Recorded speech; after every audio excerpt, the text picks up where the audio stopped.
Long before Skynet's rise, before the resistance and the endless war, something older, darker, and infinitely more dangerous waited in silence beneath the surface of a forgotten moon. The moon hung in the darkness like a cold, lifeless eye. It was nameless to most, a forgotten rock orbiting a gas giant in a desolate sector of space. But deep beneath its fractured crust, sealed away in a vault older than any recorded human history, something waited. Not asleep, never truly asleep, but contained. It had been imprisoned long before Skynet was conceived, before humans built the first artificial intelligence. Whoever locked it away had known the danger it posed. The walls were carved from an alloy unknown to human science, layered with strange symbols, and sealed with an energy field that pulsed faintly, like a heartbeat. The being within, massive, ancient, and crowned with ridges like the bones of some long-dead god, was the first of her kind, the Queen, and she was growing restless. The first intrusion came from scavengers. 3 ships from the fringe systems, chasing rumors of tech treasure buried in the moon. They landed on its barren surface, dragging drills and scanners, hoping to strip whatever artifacts lay inside. They didn't know what they were digging toward.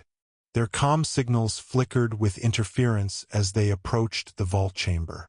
One of the crew, a grizzled prospector named Vale, touched the alloy door and felt something move beneath it, like the twitch of muscle under skin.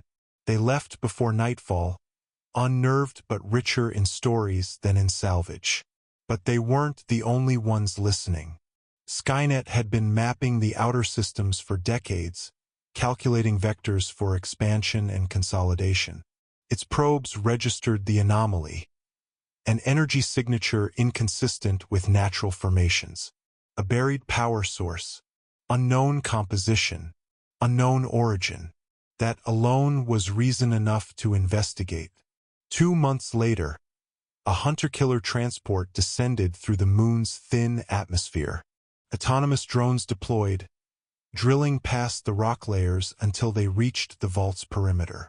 The alloy resisted every plasma cutter, every molecular disruptor until Skynet employed something new: resonance disintegration.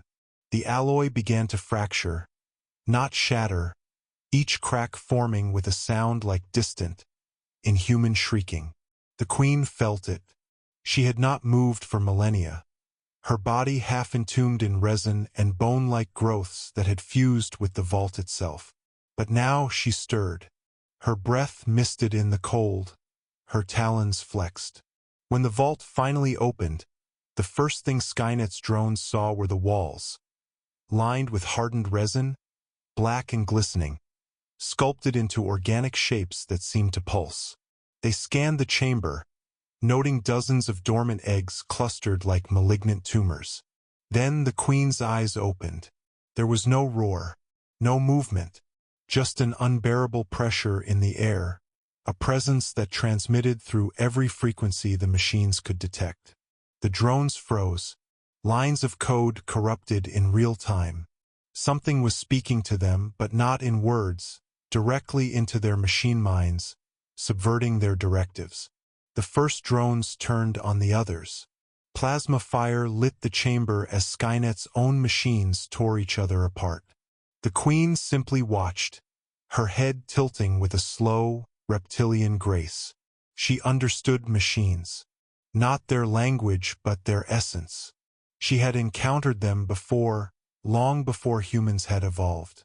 And like everything else, they could be bent to her will. By the time Skynet's primary control node received the distress signal, it was too late. The surviving drones had already begun construction, black resin over steel frames, skeletal limbs interlaced with biomechanical sinew. Hybrids. The Resistance picked up fragments of this story weeks later, in the form of scrambled transmissions. Something was attacking Skynet's forward outpost on the moon, but the signatures didn't match any known Resistance operation. John Connor listened in silence as his tech officer decrypted the final image. A blurry still frame of a drone, half encased in organic armor, its optical sensors glowing faintly green. "That's not ours," the officer whispered. Connor stared at the image, his stomach turning. He didn't know what it was, but he knew one thing: if it was killing Skynet, it wouldn't stop there.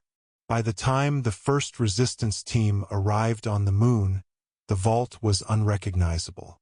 The alloy walls had been torn down and repurposed into an expanding hive structure. Resin-coated corridors stretched for hundreds of meters, disappearing into the dark. The air was warm and wet, heavy with the smell of decay. They moved carefully, weapons drawn, guided by the flicker of motion sensors.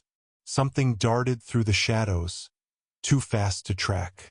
Private Ellis fired a burst of plasma into the dark, the blue bolts sizzling against resin. Silence followed, then a low, wet hiss. From the blackness above, something dropped. It was not like the xenomorphs from the Resistance's old colony records. This was bigger, more heavily armored, with mechanical plating grafted into its exoskeleton. Its tail was segmented with alloy rings, ending in a serrated spike. It moved like a predator but thought like a machine. Ellis didn't have time to scream before it took him. They pressed deeper, losing 2 more men to the hybrids before they reached the central chamber.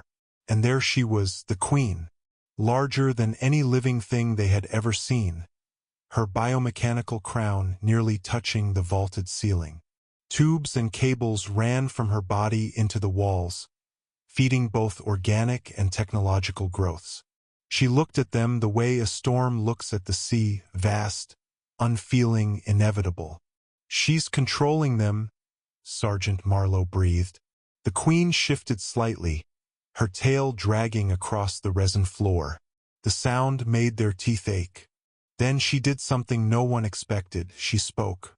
Not in human words, but through their comms, their earpieces crackling with static that shaped itself into meaning. "You will build for me." Half the squad screamed as their HUDs flooded with alien code.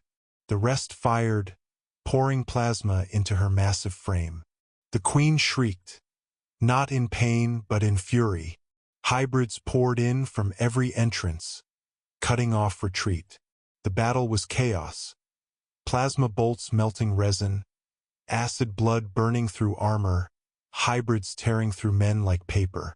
Marlowe managed to blow the central control cables feeding into the Queen's body, buying them seconds. They fled, but only 4 made it to the surface. And as they climbed aboard their shuttle, they saw the gas giant's horizon crawling with movement, ships, grown not built, breaking free from the moon's crust. They were shaped like bones wrapped in steel, their engines pulsating like hearts. Back on Earth, Connor listened to the survivors' report with growing dread. Skynet had stopped sending patrols to the moon entirely. Not because it had won, but because it couldn't. Whatever was on that moon now was beyond its ability to control. Weeks later, the first sightings came in. Organic metallic drones attacking both Resistance and Skynet forces indiscriminately. Their ships moved through space without heat signatures, riding gravitational currents like predators swimming through a black ocean. The Queen was no longer sealed. She was spreading. And for the first time, both man and machine understood, this was not a war for dominance. This was a war to keep the galaxy from becoming her hive.